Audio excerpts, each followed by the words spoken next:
कोई भी नदी किसी पत्थर को इसलिए गोल नहीं बना पाती है कि वो पत्थर से कठोर होती है, बल्कि वो पत्थर को इसलिए घिस पाती है क्योंकि वो लगातार बहना नहीं छोड़ती।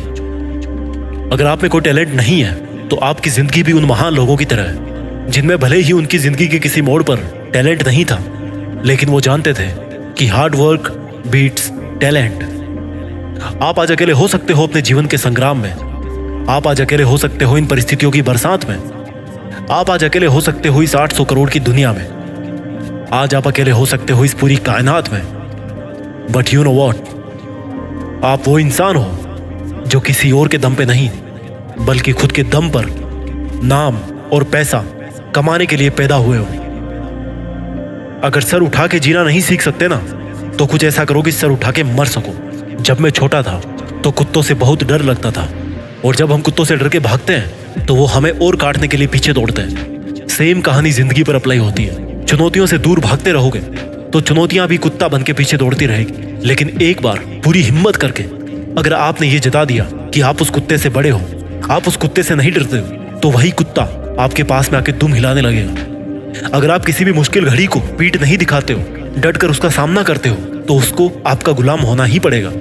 केवल आईएएस बनने से या हाथ में बंदूक लेने से इंसान की ताकत नहीं बढ़ती है। इंसान की ताकत होती है उसका जिगर। अगर आप गरीब हो, अकेले हो, तो याद रखना आपके पास में ऐसी अमानत है जिसका नाम है हिम्मत। Prove that you are the son of real man. अंदर से फील करो इस ताकत को जो आपके अंदर सनसनाती सांस बन के और गर्म लहू बन के एक नब्ज से दूसरी नब्ज में दौड़ रही है। महसूस करो अपनी औकात को जिसमें जज्बा है किसी भी रात में सूरज उगा देने का। आपको कई किलोमीटर का सफर तय करने के लिए हजारों कदम चलने की जरूरत नहीं है। आपको केवल आज एक कदम चलने की आवश्यकता है। Only a single step. उसके बाद में एक और सिंगल स्टेप, फिर एक सिंगल स्टेप, फिर एक कदम, फिर एक कदम, फिर एक कदम और फिर एक कदम। लड़खड़ाते रहना, लेकिन आगे बढ़ते रहना। कौन जाने कि ये लड़खड़ाते हुए कदम आपकी जिंदगी की सफलताओं का स्तंभ बन जाए और इस दुनिया के सामने एक ऐसी विजय मशाल बन के आए जिसको कोई ना बुझा पाए। आपके परिचय के लिए शब्द ना बोलना पड़े, वो मशाल खुद एक परिचय हो आपके उस गौरवशाली इतिहास का। आपको अपने जीवन के सफर में बहुत से ऐसे लोग मिलेंगे जिनमें से कुछ आपका साथ देना चाहेंगे तो कुछ आपको रोकना चाहेंगे, कुछ आपको सफल होता हुआ देखना चाहेंगे और कुछ आपको गिरता हुआ देखना चाहेंगे। जिसको जैसा करना होगा वो करता रहेगा। But once you are in the battle field of life, you are just a warrior and a warrior himself is responsible for his actions and consequences. केवल वही योद्धा जिम्मेदार है अपने कर्तव्य के प्रति और उसके नतीजों के प्रति। जब आपको लगे कि आप चारों तरफ से घिर चुके हो, तब याद करना कि यही वक्त है मुश्किलों पर एक जोरदार प्रहार करने का। क्योंकि जब आपकी सारी समस्याएं एक साथ आप पर आक्रमण करेगी तो आपको उस अवसर को कभी नहीं छोड़ना चाहिए, क्योंकि आपके पास उस वक्त एक मौका होता है अपनी सभी समस्याओं को एक ही प्रहार में नष्ट करने का। जब आप हारने लगो तो याद करना यही मौका है एक बार और प्रयास करने का। जब आप गिरने लगो तो याद करना कि यही मौका है एक बार और उठने का। मैं जिंदगी जीने वाले हर इंसान को एक योद्धा कहूंगा, और जिंदगी के इस युद्ध में आप अपनी मुश्किलों के सामने जितने क्रूर बनोगे उतनी जल्दी विजय पर आपका हक होगा। शिकार और जिंदगी की कश्मकश में ज्यादा फर्क नहीं है। अगर हमने चुनौतियों को नष्ट नहीं किया तो चुनौतियां हमें नष्ट कर देगी। जो पहले जिसको हराएगा वही विजेता बन जाएगा। और यही युद्ध का भी पहला और आखिरी नियम है, प्लान योर लाइफ।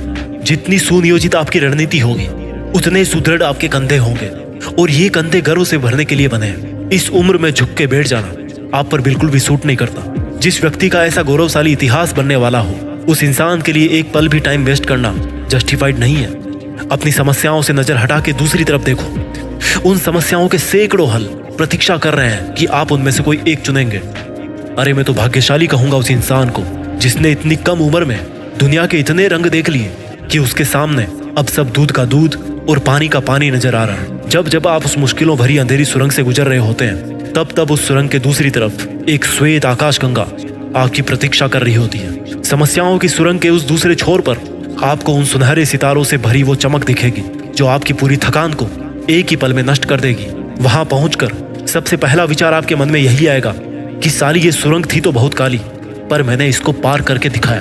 और यहीं पर निकल के आएगी आपकी असली इंसानियत, वो इंसानियत जो अगर चाहे तो इस कायनात की हर बारीकी को और विशालता को झुकने के लिए विवश कर दे। आपको इस दुनिया का हीरो बनने की बजाय अपनी खुद की लाइफ का हीरो बनने की आवश्यकता है। रिवाज उल्टा है इस कायनात का। जितना खुद को बनाने में व्यस्त रहोगे उतने खुश रहोगे और उतने आगे बढ़ते रहोगे। लेकिन अगर एक जगह पर रुककर यही उम्मीद करने लग गए कि कोई आएगा और आपके थके हुए कंधों को पकड़कर बोलेगा कि चल मैं देता हूं तेरा साथ, तो इसकी संभावना बहुत कम है। मुश्किलें दूसरा बचपन होती है। पहले वाले बचपन में जब हम गिरते थे तो कोई हंसता नहीं था, ताली नहीं बजाता था, बल्कि उठाने के लिए दौड़ के आता था। लेकिन इस वाले बचपन में जब तुम गिरोगे तो उठना भी तुम्हें खुद ही पड़ेगा, क्योंकि उस वक्त लोग तो बहुत होंगे तुम्हारे चारों तरफ, पर कोई हंस रहा होगा, कोई खुश हो रहा होगा, और किसी को तो आपसे कोई मतलब भी नहीं होगा, और कोई अपनी खुद की ही चिंता कर रहा होगा। इसलिए अगर असली इंसान हो तो अकेले ही मुश्किलों के समंदर को पार करना सीखिए। अकेले रहकर भी अपना कर्म करना सीखिए, क्योंकि कर्म ही है जिनसे एक आम व्यक्ति महापुरुष की श्रेणी में आ जाता है। अगर मेरे शब्द सुनकर आपको ऐसा लग रहा है कि इन शब्दों की वजह से आप अपने आप को ताकतवर महसूस कर रहे हो, तो ये बात गलत है, क्योंकि मैं केवल आपको एक आईना दिखा रहा हूँ। आप जैसा भी महसूस कर रहे हैं, आप जैसा भी देख रहे हैं, वो आपका व्यक्तित्व है। This is the real version of you. और जिस तरह से आपकी इस छवि के जिम्मेदार आप हैं, उसी तरह से अगर आप बुरे रास्ते पर चलते हो और आपके साथ में बुरा होता है, तो इसके जिम्मेदार भी आप उतने ही हैं जितना जिम्मेदार आप अपनी अच्छाई के थे। इस ब्रह्मांड में जो सबसे चमकीला तारा होगा ना, उससे भी ज्यादा चमक हो सकती है आपकी। हो सकता है आपको मेरे शब्द काफी बड़े लगे, but this is the truth. हिम्मत कीजिए और आगे बढ़ते रहिए। और आने वाले समय में लोग आपकी कहानियां किस तरह से बताएंगे, इसके बारे में मुझे आज मत बताना।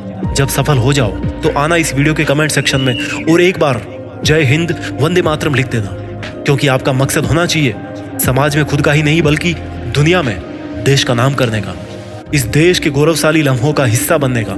जय हिंद वंदे मातरम।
जीत फिक्स।